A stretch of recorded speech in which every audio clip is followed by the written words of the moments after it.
વ્યવસ્થા કરેલી છે બધાની. હવે આજે કેવી રીતે એક્સેપ્ટ કરો છો? પહેલા અધિકારી જોડે તકલીફ થયેલી છે, એને પહેલા જાણ કરેલી છે, ત્યાર પછી અત્યાર સુધી કેમ નિર્ણય નથી લીધો એનો?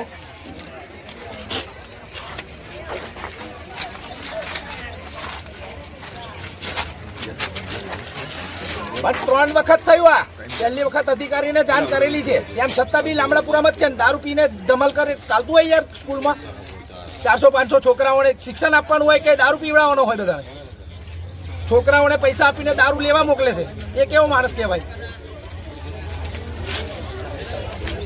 તો પછી કહી દો નિલેશભાઈ સાહેબ છે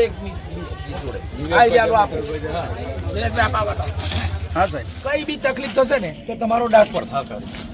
તમારે કોલર રાખવો હોય તો તમે રોજ યાર દારૂ પીને આવો એ યોગ્ય નહીં. આવા શિક્ષણના સંકુલમાં દારૂ પીને આવો એ યોગ્ય નહીં. છોકરાઓ સ્કૂલમાં ભણતા હોય તમારે સ્કૂલમાં છોકરાઓને સારું આપવાનું હોય.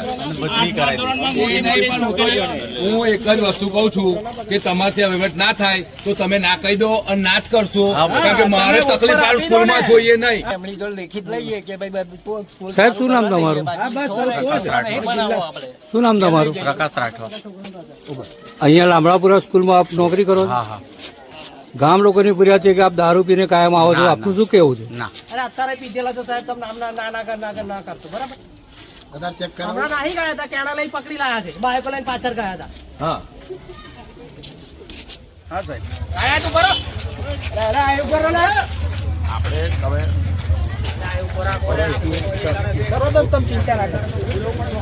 હાજર કરવાના નથી અને ગામવાળાને રિક્વેસ્ટ કરો પ્રિન્સિપલને હાજર નહીં કરીએ અત્યારે અને સ્કૂલ ખોલવા દે, છોકરાઓને બેસવા દે. પ્રિન્સિપલ નહીં બે અને એને હાજર નહીં કરીએ. પણ પ્રિન્સિપાલ ની બદલી કાર કરશે? પણ પહેલા પ્રશ્ન એ કરો. હાજર ના કરે એનો કોઈ વાંધો નથી. કાલે ઉઠી રજા પાડીને આવશે પાછા.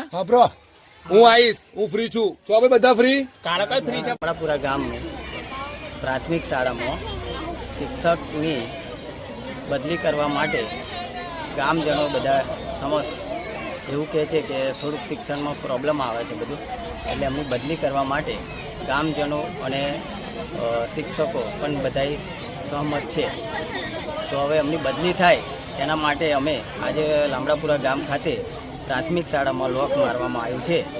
તે અત્યારે છોકરા બધા પંચાયતમાં અમે બેસાડેલા છે. જ્યાં સુધી નિકાલ નહીં આવે ત્યાં સુધી અમે સ્કૂલ નો ગેટ અને ખોલવા દેવામાં નહીં આવે. આપનું નામ? ઉપેન્દ્રકુમાર રમણભાઈ પરમાર, સરપંચ વતી શારદાબેન રમણભાઈ.